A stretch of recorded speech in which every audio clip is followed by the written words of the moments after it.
Welcome to SUSD Spotlight, your go-to source for all things happening within the district. Whether it's celebrating student and staff achievements, delving into trending education topics, or highlighting inspiring human interest stories, we've got you covered.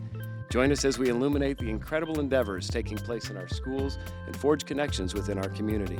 Get ready to be informed, inspired, and engaged as we embark on this journey together, spotlighting the extraordinary in SUSD.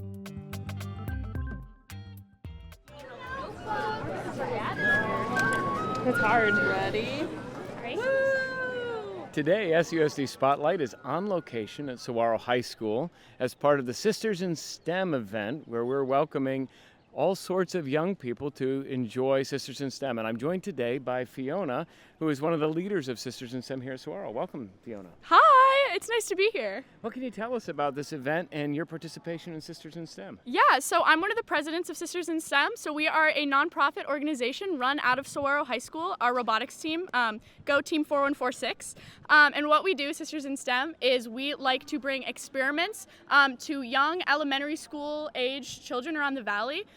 So every year we have an annual event where we invite the entire community aged between 4 till the end of middle school to come and do experiments with us.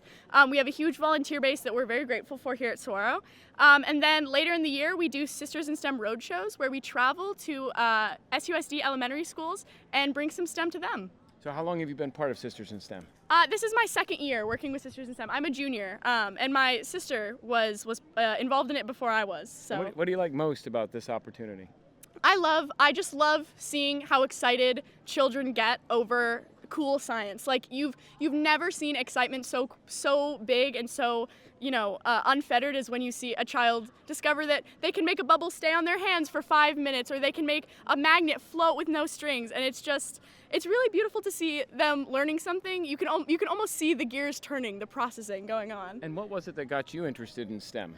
Well, when I started at Saguaro, I saw that we had a robotics team, but I wasn't really sure about my place at Saguaro yet. I took my time to get here, but by my sophomore year, I was encouraged by last year's leaders to try out my hand at mechanical and design work, and I really just fell in love with it there. So I started taking, all the AP STEM classes I could get my hands on, and now here we are. So this is an amazing leadership opportunity. What are the other leadership things that you do on the campus here at Saguaro? Well, for the robotics team, I am the mechanical design, electrical, and robot lead. So I do a lot of robotics stuff. And then I'm our National Honor Society secretary, and then junior president for our mentor program. And you also serve on the student advisory board for the superintendent, is that correct? Yes, I do. Every month, every Wednesday, once a month, I get to go and spend some time with Dr. Menzel. My favorite time of the month, of course. We really enjoy your participation and your contribution. What of all of the experiments that I have a chance to walk around and visit today, what's your favorite? Oh, that's so tough. I'm gonna say I really like walking water. We have an awesome volunteer over there, and you get to explain to the children capillary action. So that's the properties of water, and a lot of times bringing art into the experiments is a great way to get kids involved. And so they can draw something on paper towel and then set it in 2 cups of water, and they can watch as the marker runs. It's really cool. That's very exciting. Now our listeners are going to have to get out a dictionary and look up what that means exactly, so thank you for that. One of the things I like to do on our podcast is ask our guests, if they have a teacher who really made a difference in their life, someone who inspired you. Yeah. Do you have someone you'd like to give a shout out to today? I would love to. Miss Bond, she's the AP Biology, Honors Biology, Biotech teacher here at Saguaro. And I've never fallen in love with something so fast as I fell in love with biology in her class freshman year. And it's what I want to do now with the rest of my life. So thank you, Miss Bond, for all of it. That is so exciting. Thank you, Fiona. Appreciate the opportunity to talk with you today. Yes, thank you. Yeah, they have loved it, and we've just been so impressed by how many different projects and how many different experiments that everyone's running here. It's very, very cool. You really get a nice broad experience with different types of science and robotics and physics. All right, I'm Marco. I'm here at Sisters in STEM with Melody Makers, and I'm showing off today the oscillator, which uses electricity and adjusts how much can go through to make different sounds out of a amp. So if I turn it on real quick, I can then add more electricity to make it louder.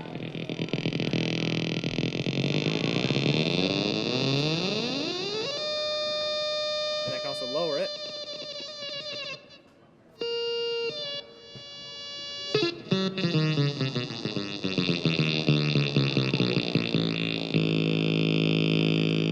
by doing that, we can help teach kids how to use music to work technology and science. How are you doing? So I'm Superintendent Menzel. You are? I'm Keen. Nice to meet you, Ken. Melissa. Melissa, how are you? What Good. What is this here? An electrolyte clock. Tell me what we're looking our at. experiment is an electrolyte clock, and it basically goes over the concepts of a battery and ions.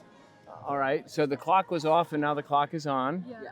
So this is supposed to help students understand how a battery system works. So what would be different? We have 2 small potatoes. What would happen if we did the lime here? These things over here are also substitutes for electrolytes. So even if we replaced those big potatoes with these small potatoes, it would still do the same. Thank you for being here today to help our children experiment and get a hands-on opportunity to learn. So how are you today? Superintendent Menzel, you are? I'm Yahir. Nice to meet you. Crystal. Nice to meet you, Yeah. Crystal. So we're doing a podcast live, and I'm just trying to understand what experiment or opportunity you are providing for young people here at this table today. So we're trying to teach them about STEM and teach kids how science works. Okay, so these are hand boilers. Tell me what a hand boiler is. A hand boiler has ethyl alcohol, and when you add pressure and heat, it goes up, which is technically like evaporation, like when Okay. you're boiling something, water on like a stove. So what do the kids like most about this? They like the bubbling action of the hand boiler because the ethyl alcohol has a boiling point of around 73 degrees Fahrenheit, I believe, and the body temperature is 90 something degrees. So yeah, when you hold it with your hands, the body heat makes it boil. So it doesn't Yeah. take very long for them to see that and No, then they get yeah. excited about it. No, They yeah. get really excited. So what was it that made you interested in STEM? I like the robots from robotics Right. and stuff. Yeah. Okay. The way we learn everything about the earth, like we just see it normal, but then it actually has actual science behind it and see a lot of Your mind is very curious about, okay, how does that work? Why does it work that way? And it's really interesting to see how everything works. are your students in Scottsdale Unified? Yeah, they are. They go to Cochise Okay. Elementary right Very now. cool. Very Yeah. cool. We've got 3 daughters, so for us it's a big deal. The ability to see girls doing robotics and try and break through typically very Right, exactly. gender-specific career roles. It gives the opportunity for our kids to see, hey, girls can do this, and so later in life, they know it's something they can do. Absolutely. Is this the first year you've been here, or have you been here before? First year. Okay, so what do you think? What are your initial impressions? Looks nice. Looks fun. We just got here, but looks fantastic, and we're happy that they're doing it. I think it's exciting. As a girl dad myself, I think these kinds of opportunities, helping them get curious and interested and see what's possible, is fantastic. Really grateful you've made the choice to come out today. What are the other things that you're hoping to learn from this experience? To me, it's not necessarily learn. I just, hopefully we can ignite a passion. Some of them, they'd love to do Legos, and it's just what else do they want and see, and we'll see what happens. Just show them, expose them to everything, right? And just kind of get their wheels turning as to what they could, potentially start, doing as they get older or, have a career. Absolutely. Thank you so much for bringing them out today and for being willing to talk with us. Hey, no problem. Appreciate it. Have a good Thank day. you. Enjoy. We're here recording our podcast so that people can understand a little bit about the Sisters in STEM event. And this is a balloon amplifier experience. So help our listeners understand what students are going to learn here. So air, we don't hear air. We don't hear air every day because the molecules are so spread out around us. It's what we're breathing, yes. However, when you blow inside a balloon, all of the air becomes a lot more compressed. So the sound waves also become more compressed. So when you flick a balloon, you can actually hear what the density of air is and what it kind of sounds like. Okay. So that is in total what our That's experience fascinating. is. Yeah. A lot of people wouldn't think to hear what air sounds like. I mean, you can hear wind. However, it's not in a compressed state. So in a balloon would be the most generic form of having air in a denser environment. So what made you interested in STEM and doing this? I loved math and I loved figuring out how to solve problems and how things work. So that really pushed me to go into STEM. What's the most enjoyable part of this when the young kids come up here? I love seeing how engaged young kids are and interested in math. Because when I was a kid, everybody hated math. So seeing some young kids and interested in math and science and actually coming out and exploring and seeing their interest into it is very fascinating for me. How important do you think the hands-on part of this is? I think it's very important. Actually engaging with people. You gotta actually experience what you get to actually see what it is. If I was just to tell you that right now, you'd probably be like, okay, whatever. However, when you can actually hear what it sounds like, then it makes the experience more enjoyable. The experiment right next to you, anti-gravity magnets. What's this about? So yeah, this is basically to teach kids about gravity itself. As we know, we're kept down by Earth's gravity from Earth's core. We're basically being pulled down by the core, otherwise we'd be floating in the air, and that's what we're basically teaching kids. And here we have explain. We have gravity and magnetic fields working at hand, so it's basically like if there's a paper clip and we try and connect it to the magnet, it floats because the gravity is also trying to pull it down at the same time. And it also teaches kids that if the magnetic field is strong enough, it turns it into other magnets. Oh, okay. Yeah. And how hard is it to learn the technical terms related to all of this? So I can see what's happening, but then you talk about gravity and anti-gravity and conductive forces. How hard is it to learn all of that? It is hard. There's a lot of vocabulary involved, but if you're really interested, then I would say it helps you understand like the concept better if you're more And it's a really fun way to learn it too. Thank you so much for being here and for helping expose our young students to all of the opportunities in STEM. Thank you.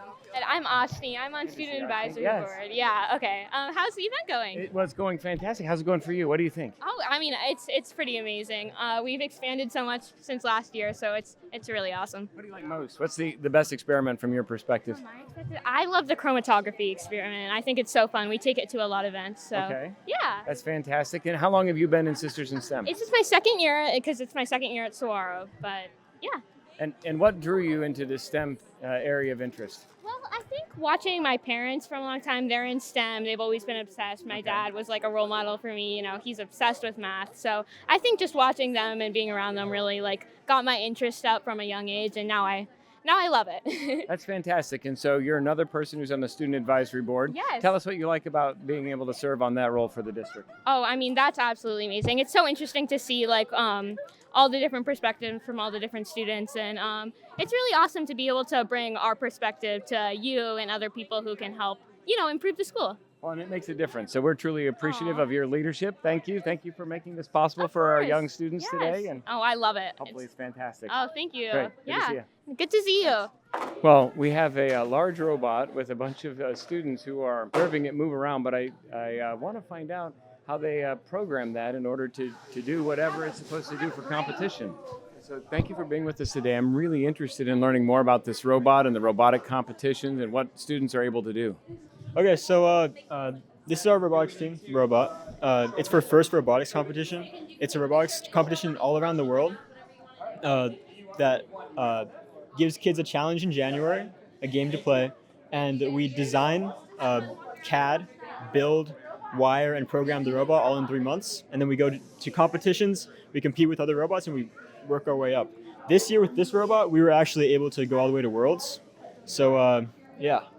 And what was the challenge for this robot? So if you see that orange ring, our robot picks it up, and then we shoot it into that thing. It's called the speaker. Okay. And then you have the amp right here where it drops it into there. And you also have the chain right there, which you climb on at the end of the match. So what was the most challenging part of building the robot and designing the program?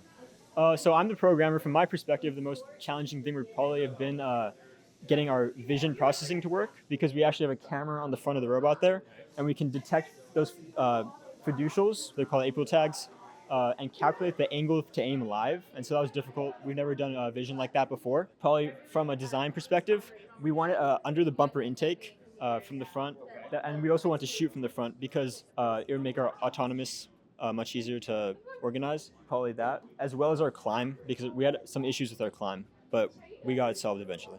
So what do you expect for this coming January? So we don't know what the game is yet, but we're very excited.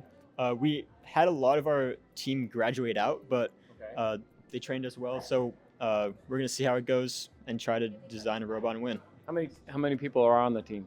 I think we have around 30 right now, but our team leads, we have 5 team leads, I believe. Those are the people who generally know the stuff from last year. So what made you interested in STEM and the program here at Saguaro?